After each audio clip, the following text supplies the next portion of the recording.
تو ڈاکٹر صاحب کہہ رہے ہیں کہ آزادی نسواں زیادہ اہم ہے یا کہ پردہ جو ہے وہ زیادہ اہم ہے.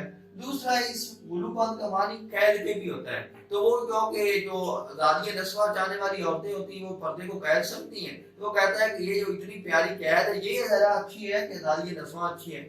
تیسری چیز ہوتی زمرد کا گلوبند، وہ چیز ہوتی جو ایک خامد جو ہے، جو ایک شوہر جو ہے وہ اس کو جہیز کے طور پر جہیز میں دیتا ہے، تو اس کو بھی گلوبند کہا جاتا ہے. تو ڈاکٹر صاحب کہتے ہیں کہ اس میں عورت کو آزادی نسواں ذرا اہم ہے کہ وہ اپنے خامد کے تابع رہ کے اور خامد کے لیے زندگی اگر گھر میں رہ کے گزارے وہ زیادہ اچھی ہے کہ اس کے لیے آزادی نسواں اچھی ہے. اس کا فیصلہ کہتا ہے عورت کی بصیرت ہی کر سکتی ہے. تو یہ تین معنی اس کے وہ ہیں، اور اصطلاحی معنی میرے نزدیک وہی استعمال ہوا ہے کہ وہ جو بڑی چادر عورتیں اوڑھ دیتی تھی وہ زیادہ اچھی ہے کہ آزادی نسواں اچھی ہے. اس کے بارے میں جو میری رائے ہے وہ یہ ہے کہ ڈاکٹر علامہ محمد اقبال نے رموز بے خودی کے اندر فرمایا تھا کہ بات بڑی کمال درجے کی وہاں سید النساء حضرت فاطمہ الزہرا رضی اللہ عنہا کے بارے میں انہوں نے نظم لکھی ہے، اور اس میں فرماتے ہیں کہ سیرت فرزندہا از امہات، سیرت فرزندہا از امہات، جور صدق و صفا از امہات. ڈاکٹر صاحب بیان کرتے ہیں کہ جو فرزند پیدا ہوتے ہیں نا، جو فرزند کے اندر عادات و خصائل آتے ہیں اور جو فرزند کے اندر جوہر آتے ہیں، جو ان کی سیرت بنتی ہے وہ سیرت ماؤں سے آتی ہے.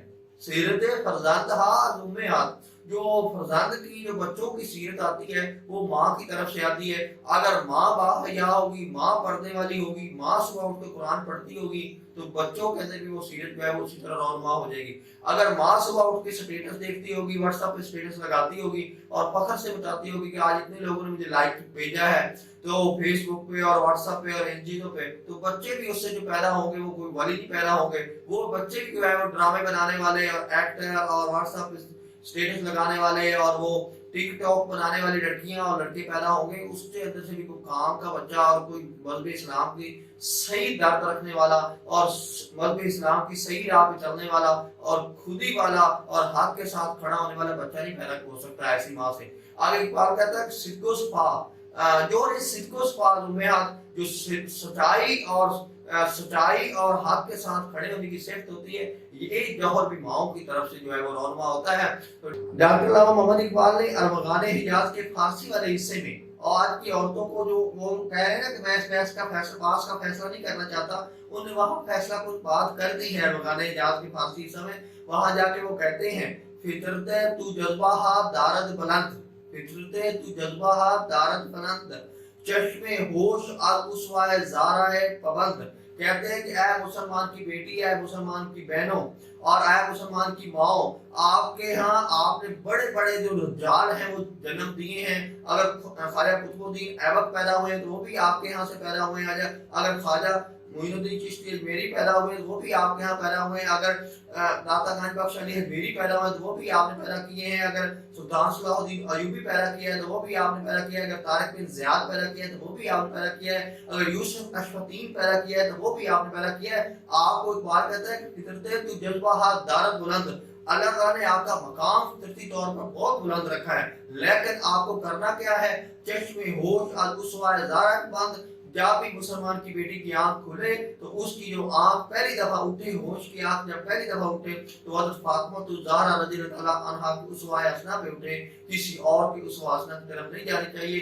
تو وہ یہ آخرکار ادھر مشورہ بھی دیتے ہیں ارمغان حجاز میں. تو میرے نزدیک بھی یہی ہے کہ اگر قوم کی بیٹی چاہتی ہے کہ وہ کسی شبیر کو، کسی امام حسین کو جنم دے تو اس کے لیے ضروری ہے کہ وہ پھر کیا کرے کہ وہ پھر حضرت فاطمہ الزہرا رضی اللہ عنہا کا اسوہ حسنہ جو ہے وہ اختیار کرے. آخری میں چیز یہ کہنا چاہوں گا کہ آج کل جو عورت کے حالات ہیں اور جس طرح آج کل عورت اپنی نمود و نمائش کے لیے اور اپنے آپ کو لوگوں کو سامنے لانے کے لیے کوشش کر رہی ہے، اگر اچھا ہوا، میرے خیال میں بہت ہی اچھا ہوا کہ ڈاکٹر علامہ محمد اقبال دنیا میں نہیں رہے. اگر ڈاکٹر علامہ محمد اقبال اس وقت دنیا میں ہوتے تو آج عورتوں کی اس نمود و نمائش کو دیکھ کے جو عورتوں نے یہ کی ہے میرا جسم میری مرضی کے حوالے سے، تو ڈاکٹر علامہ محمد اقبال اپنا سارے کا سارا کلام جو ہے وہ نظر آتش کر دیتے، وہ نظر آگ میں پھینک دیتے اور خود جا کے جو ہے وہ قبر میں اپنی سکونت اختیار کر لیتے. انشاءاللہ کل ایک نئی نظم کے ساتھ حاضر ہوں گا. بہت شکریہ، جزاک اللہ. اللہ آپ کو اپنے حفظ و امان میں رکھے. اللہ حافظ.